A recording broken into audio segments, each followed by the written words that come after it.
Martin Scorsese, one of the finest filmmakers who has ever lived, a man who has given us more than 5 decades of rich, personal, astonishing movies so many of us love to return to time and time again, that we love to have on our Blu-ray shelf. And to be perfectly honest, it's kind of hard to choose which are the very best Martin Scorsese movies, because he's made so many gems. But I'm going to try my best, my friends. With Killers of the Flower Moon opening in theaters, here is my list of the top 10 greatest Martin Scorsese movies. Here we go. Number 10, The Departed. Do they know about me? I know about you, Cully. You know I'd never give you up.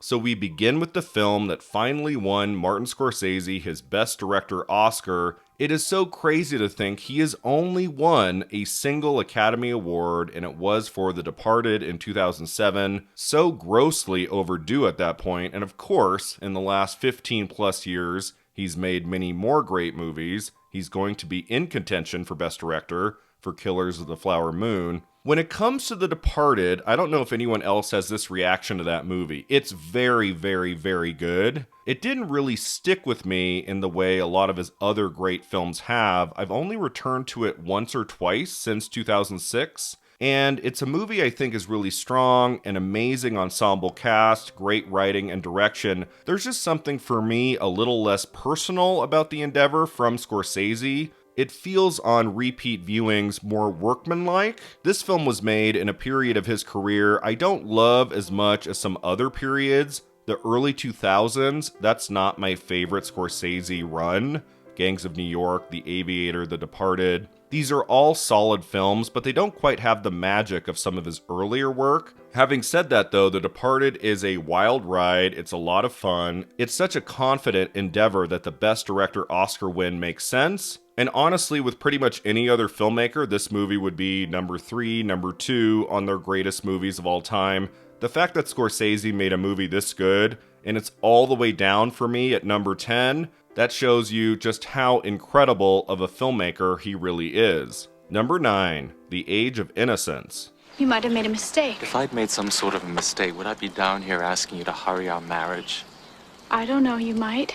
So I've talked about this movie a lot on the channel in recent months. I did a Michelle Pfeiffer and the Elusive Oscar video, and a Winona Ryder and the Elusive Oscar video. I took a look at this movie again in recent months. There is a fantastic Criterion Blu-ray, and I was swept up in this movie from minute one. The sumptuous cinematography, the costume design, the mood of this movie. It seems like such an unlikely film for Scorsese to make, especially in the 90s, coming off of Goodfellas and Cape Fear.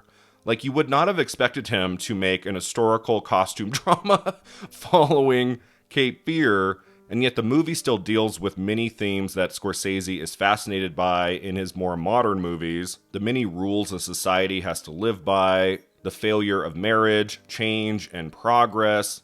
Like, just because this film takes place in another era, that does not make it any less a Martin Scorsese film. This one's not higher up on the list just because I don't enjoy the experience of watching the movie from beginning to end the way I do, like, especially the top 6 or 7 choices in my list.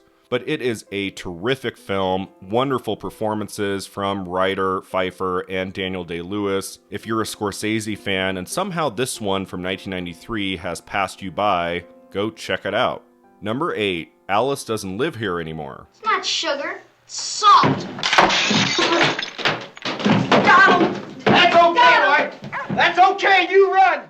Something that's not talked about enough when it comes to Martin Scorsese, in my opinion, is how great of a director he is for women. Just one incredible female performance after another throughout his many decades of filmmaking. I mean, pretty much every film he's made has at least one astonishing, standout performance from a woman. So many of his female actors have received Oscar nominations for their work in Scorsese movies, but the only one to win Best Actress for a Martin Scorsese film was Ellen Burstyn for 1974's Alice Doesn't Live Here Anymore. This was his follow-up to his breakout movie Mean Streets from 1973, and Alice Doesn't Live Here Anymore, to this day, remains just one of Scorsese's most fascinating films. telling the story of a woman's tumultuous odyssey as she tries to make a better life for her and her son. Scorsese in 73-74 would not have seemed like the most obvious choice for this material, given Mean Streets, but Ellen Burstyn at the time, who was coming off of 2 Oscar nominations, one for The Last Picture Show, the other one for The Exorcist, she really wanted a young, fresh, talented new filmmaker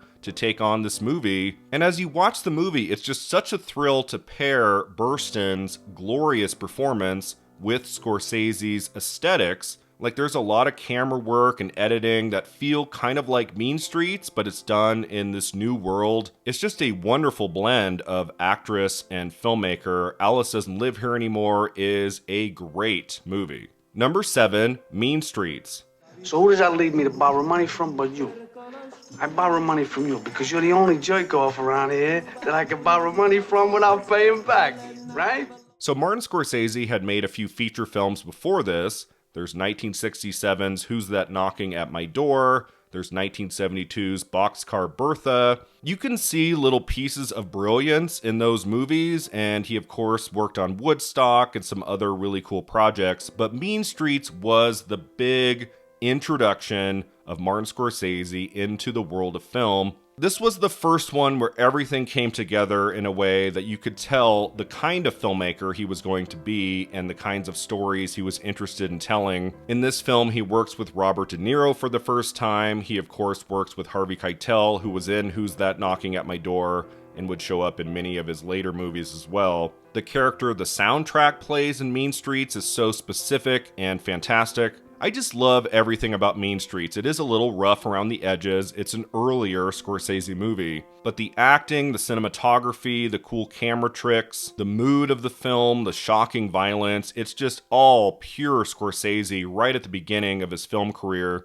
And I think it's so cool that his first big successful film, Mean Streets, came out in the fall of 1973. And here we are 50 years later, he has a new movie, Killers of the Flower Moon, also starring Robert De Niro. And I haven't seen it yet, but it's being called a new Scorsese masterpiece. He has not lost 1 ounce of his creativity, his talent, his ambition. It's only gotten better. Number 6, The Wolf of Wall Street.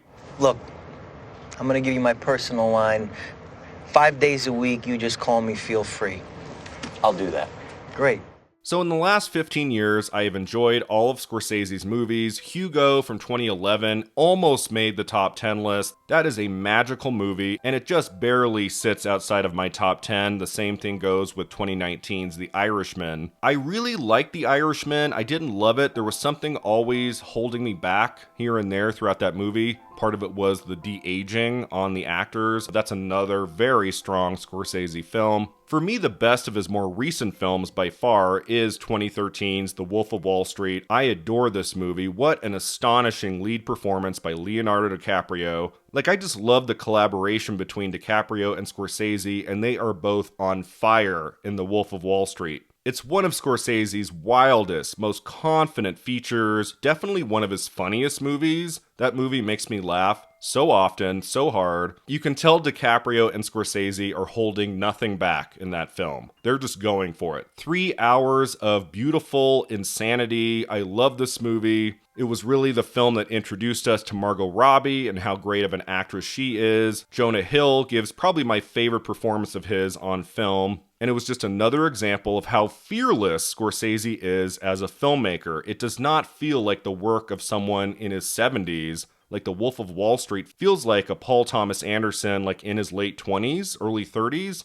And instead, this is Martin Scorsese showing all the filmmakers, young and old, how it's done. Number 5, Casino. I'm sorry, Randy. I'm not going to let her in. I'm not going to let her in the way she's behaving. Not going to let me in? Who knows what you're going to do in there? What do you mean, what am I going to do? I've been in the same clothes for 2 days. I want to get a few of my things. Big deal. Oh my god, Casino is such a blast of a movie. It's one of his most rewatchable films, honestly. Like, I can watch Casino every 3 or 4 years and just get a total thrill out of it. Because it's so similar to Goodfellas in many ways, a movie that had come out just 5 years prior, like in 1995, there were some critics, some people who thought he's already done this before. There's that classic Siskel and Ebert review where Gene Siskel basically gives Casino a thumbs down because he thought he was just watching the same movie as Goodfellas. I have never really understood that criticism. Like, yeah, Casino is kind of similar to Goodfellas in some ways, but does that make it a lesser movie? Hell no. There are aspects of that Goodfellas world. There's the camera movements, the fast cutting, but this is totally a different story from Goodfellas that goes in directions you don't expect. The romance between De Niro and Sharon Stone is fresh. Man, there are some intense, fiery scenes between them throughout this nearly 3-hour movie. Casino was actually one of the first films of Scorsese I saw. I was 11 when it came out, and I was already interested in seeing like adult movies, R-rated films, and I remember secretly renting Casino and just devouring every minute of it. I still feel the same way to this day. I love this movie. It still saddens me how indifferent the Academy was to it, like to only get into Best Actress for Sharon Stone. That is a fantastic all-timer nomination. It's Sharon Stone's best performance in film. But come on, this should have gotten into more acting categories. It should have gotten into Best Picture and Best Director for Martin Scorsese.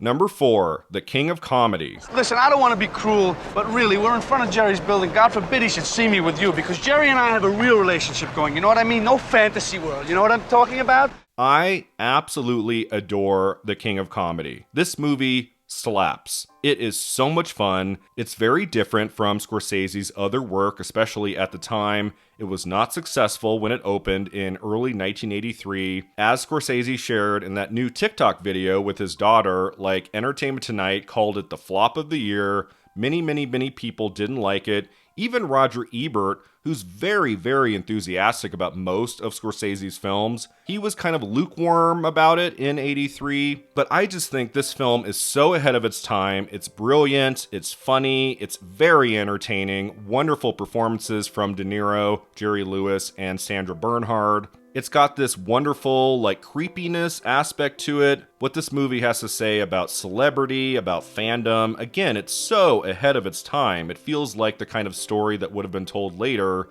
in the 90s and the 2000s. The fact that De Niro and Scorsese decided to follow up Raging Bull with The King of Comedy, even though it wasn't successful at the time, it is one of Scorsese's 5 best movies. I think everything works in this. The cast, the direction, the writing, the ending sticks the landing in the most glorious way possible.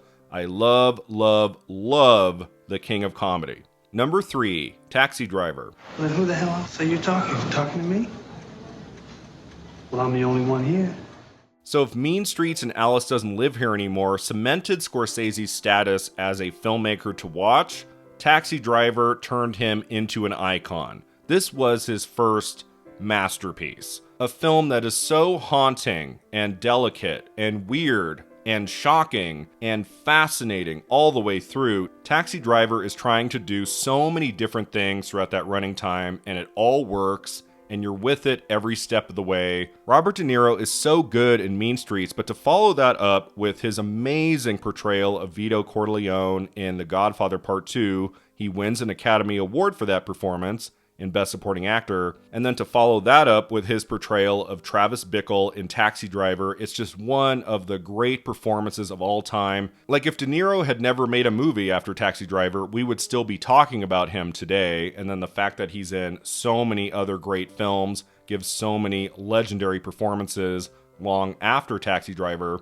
It's kind of amazing to me. This is one of the great director-actor relationships we have ever had in the history of cinema. The fact that they're back together again for Killers of the Flower Moon just fills me with so much excitement. Taxi Driver is a blend of so many fascinating tones and storylines and relationships. It's very funny at times in that first hour, and then is so horrifying and scary in that third act, but it always takes on a sense of realism. You care for these people. The Jodie Foster performance is excellent. Martin Scorsese working from a brilliant Paul Schrader screenplay. That absolutely gorgeous Bernard Herrmann score, which he was composing, I think, up till the day he died. Like, Taxi Driver is just one of those movie miracles. It's still as powerful today as it was when it came out in the 1970s. I mean, when we think of 70s cinema, I feel like a lot of people's brains go instantly to Taxi Driver. It is and will always be one of the classic, iconic movies of the 70s. Number 2, Raging Bull. I heard some things. Hey, you heard things. You want to worry? Don't start that worrying shit. You know what you should worry about? Worry you got this title fight next month. That's what you should worry about. I mean, it's just stunning, isn't it? Any other filmmaker, Taxi Driver would have been, like, number 1.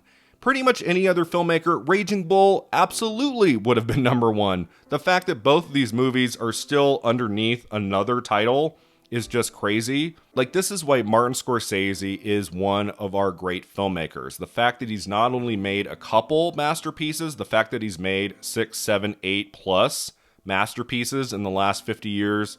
So many movies with images, performances that never leave your brain, that for any lover of cinema, you're always thinking about the work of Scorsese. His movies linger with you, and such is definitely the case for 1980's Raging Bull, which for many people marked the end of an amazing decade of personal filmmaking. Raging Bull is Martin Scorsese's most beautiful looking film. Like, the black and white in Raging Bull is luscious. What a sad story this movie tells. What impressive performances all the way through. This was really the first time on screen we got to see De Niro and Joe Pesci. Kathy Moriarty is incredible. The boxing scenes are above and beyond the way that they're shot, lit, edited. There's a ferociousness to the scenes, but also this kind of quiet, balletic imagery that you can never forget. This movie would have been good in color too, but the black and white just gives it this extra sublime touch that is so breathtaking. And what Robert De Niro does in this movie as an actor, I don't think he's ever matched it since. It's not just the physical transformation, which is stunning, but also the heartbreaking emotional performance he gives as Jake LaMotta. Raging Bull is a masterpiece for the ages, so how can it possibly be number 2 in my list? Well, because there's this other film Scorsese made. You might have heard of it. I think it's one of the 10 greatest movies of all time. 1990s Goodfellas. You know, you're funny. You mean, so? Well, let me understand this, because maybe it's me, I'm a little up, maybe. But I'm funny how? I mean, funny like I'm a clown, I amuse you? What can I possibly say about Goodfellas that not everyone else has already said? This is what the movies were made for. What a powerful, entertaining, hilarious, terrifying movie with ingenious performances from beginning to end, starting with Ray Liotta, who should have gotten an Oscar nomination for Best Actor. The arc of his character is always fascinating. De Niro and Scorsese had not collaborated for many years. They came back together for Goodfellas, and De Niro gives another excellent performance. Joe Pesci steals the show 100%, one of the best performances ever put on film. He is still to this day just one of the scariest, most unpredictable characters in the movies. The "you think I'm funny" scene is just an all-timer classic. The way you can say the wrong thing to him and he will just go off and kill you. What a well-deserved Oscar win for Best Supporting Actor that was. Lorraine Bracco is fantastic, the entire cast, but what pulls me back to this movie time and time again is the filmmaking, is the direction,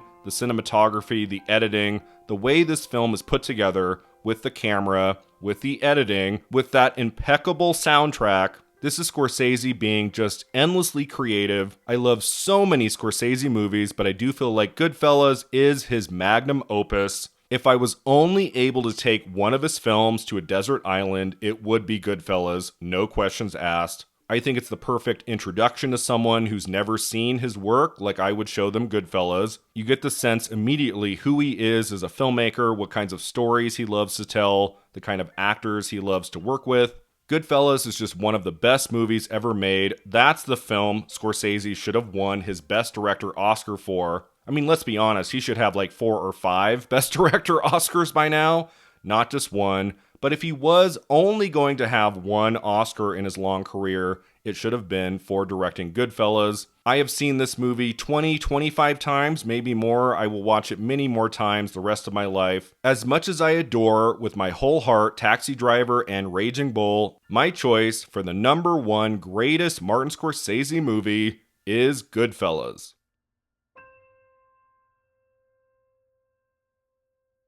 Thanks so much for watching. If you enjoyed this video, don't forget to like and subscribe, and let me know in the comments below, what are your favorite Martin Scorsese films? Do you agree with my picks? Which films of his do you think I left out? We'll see you next time at the Awards Contender.